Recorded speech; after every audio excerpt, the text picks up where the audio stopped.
Bonjour à tous, je vous avais déjà présenté dans une vidéo précédente les Monster Jam Spin Masters.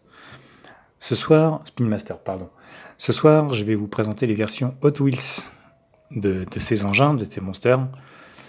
Donc je ai préparé une petite sélection, parce que c'est pareil, j'en ai encore je ne sais combien de ces engins-là. Et je ne saurais vous dire combien exactement, j'ai pas fait les calculs. Mais il y en a quelques-uns, j'en ai quelques-uns. Donc ce soir, je vous ai amené Captain America, Avenger et El Toro Loco. Alors ce sont trois belles petites bêtes. Alors comme les Spin Masters, moi j'apprécie vraiment ces petits engins.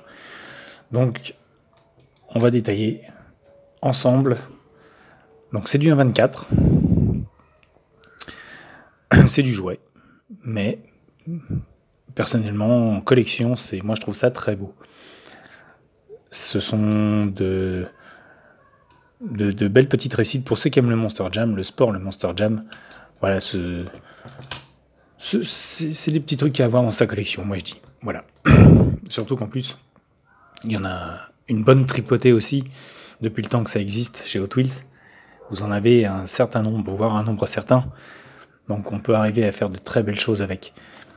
Donc, moi je l'ai sorti de la boîte Zombie.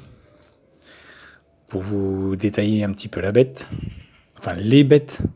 Parce que de toute manière, si vous prenez, que ce soit Avenger, Loco, El Toro Loco ou Captain America, les bases de châssis sont quasiment les mêmes.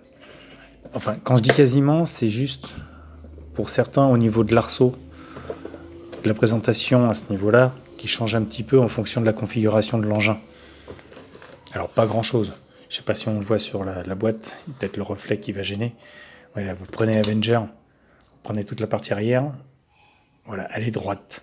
Alors que si vous prenez sur Zombie, vous avez l'arceau incliné.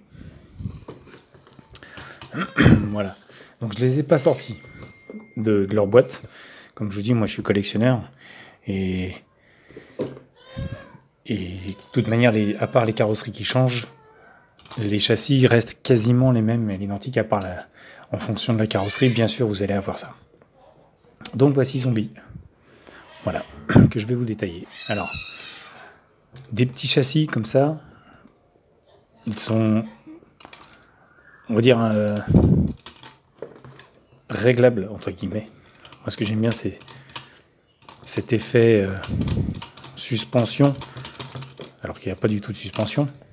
C'est juste l'axe de roue qui se balade dans son centre et qui donne cet effet de suspension au monster. Le plastique est de bonne qualité. Vous avez les gros arbres de transmission qui reprennent ici. La carrosserie, le Zamac est de très bonne qualité aussi. Et la déco, à faire peur. Oui, c'est un zombie. Voilà. Alors, ce qui est dommage pour du 1/24 chez Hot Wheels, c'est que vous n'avez sur cette partie-là aucun sponsor. Normalement, vous avez tous les sponsors qui sont répertoriés ici. Vous avez, alors comme je vous disais, c'est du jouet, un moteur qui est très vite détaillé. Alors avec le reflet, ça donne, voilà. Comme je vous dis, à la base, c'est du jouet. Hein. À la base, c'est prévu pour les enfants, mais les grands enfants, voilà, sont aussi ravis. Enfin, je parle pour ma part, bien sûr. Alors, un petit reproche quand même qu'on peut donner à Hot Wheels, on le voit, je ne sais pas si on va bien le voir. Quand on regarde le zombie de profil, on s'aperçoit que c'est vide. Donc on dit, il n'y a pas de pilote, il n'y a pas de siège. Eh bien si, voilà. Le problème, c'est que si on prend en proportion de la voiture, on s'aperçoit que le pilote a la tête dans le guidon, la tête au niveau de la carrosserie.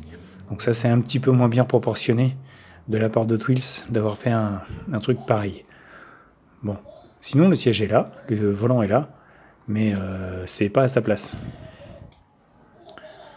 Ça manque un petit peu. Les roues sont souples quand vous appuyez dessus. Alors pareil, hein, c'est pas du gros pneu comme les vrais avec 50 cm de gomme ou quoi que ce soit. Hein, mais c'est un effet pneu, un vrai effet pneu. Voilà. Les jantes sont sympathiques aussi au niveau finition. Vous avez les vis, tout est mis en place, les petits, les représentations des rivets, tout ça. Alors le BKT est présent sur le pneu. Bon, c'est pas Hot Wheels qui fabrique les BKT, les pneus, mais ils ont foutu leur insigne dessus. Bon, ça n'enlève rien, ils sont beaux. Il n'y a pas à dire. Le châssis par lui-même, c'est du jouet. Le plastique est de bonne qualité quand même. Il n'y a pas à tortiller là-dessus. Voilà. Alors, niveau décoration, eh ben, les détails sont là. La cervelle, les yeux globuleux, les dents en vrac. Donc, zombie est vraiment beau. Alors après, si on prend Captain America, le Toro Loco, Avenger, tout ça, vous voyez, Captain America, il est de toute beauté. Mais pareil, comme d'hab, hein, on voit bien que le pilote a la tête dans la carrosserie et ne voit rien du tout de la piste. C'est un peu dommage. Si on prend bien le profil, vous avez l'arceau qui arrive au milieu de la fenêtre. On voit bien. Voilà. Hormis ça, l'engin est de très belle réalisation. Les peintures sont très belles, les décalcos ou les tampos sont très bien réalisés. Là, vous avez sur Avenger les effets rouille, rusty, comme on dit en anglais, de toute beauté. Alors, seul détail par rapport à l'original, c'est que vous avez une face avant monochrome, pas de détail de phare, pas de détail de galerie, de calandre, pardon. Voilà, ça manque un petit peu de réalisme à ce niveau-là. L'arrière, c'est pareil. Le détail des feux arrière manque à mon goût. Mais bon. Alors, la Chevrolet, théoriquement, c'est une... si on prend les proportions, c'est une 2 portes. Et si on prend bien la portière, elle arrive au milieu du truc. Bon, petit détail. Mais hormis ça, si vous prenez l'effet peinture sur celui-là, moi j'adore le côté rusty, le côté rouillé de l'engin, avec l'aile comme si elle avait été changée. Ça donne un effet plus réaliste d'une voiture vraiment dans son jus. Et à peine sortie de la grange. C'est vraiment très sympa. El Toro Loco, alors pour les connaisseurs, c'est pareil, ça manque un peu de réalisme devant. Ils auraient pu faire vraiment les trous par les naseaux, parce que si vous connaissez le vrai Toro Loco, il crache de la fumée quand même quand il arrive dans le stade. Les cornes sont présentes, les flammes sont là, mais toujours par cette absence de sponsor au niveau du châssis. Et un moteur présent, mais manquant un peu de détails pour du 24. Tous ces modèles existent, alors que ce soit Avenger, El Toro Loco, Captain America, non, parce qu'il n'y en a qu'un. Mais Avenger existe dans plusieurs versions, plusieurs coloris. El Toro Loco, c'est la même. Mais vous avez vraiment, c'est pareil, comment on dit, pas des versions à l'infini, mais c'est quand même bien servi. C'est des petits modèles qui, alors, étaient un petit peu chers à mon goût selon les enseignes. Ça tourne entre 15 et 20 euros, 20,99 €, on va pas, selon les enseignes, un petit peu cher à mon goût. Ça aurait pu, pour la qualité, Ils auraient pu, on va dire, voir un petit peu leur copie au niveau du prix. Mais bon, voilà. Après, on aime ou on n'aime pas, hein, c'est une question de goût. Hein, mais bon, voilà. Tous ces engins, comme je vous dis, après, vous les alignez.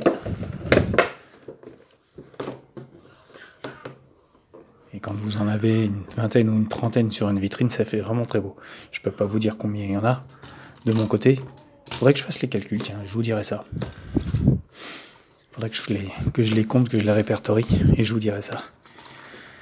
Voilà. Et bien sur ce les amis, je vous souhaite une bonne soirée, et je vous dis à bientôt.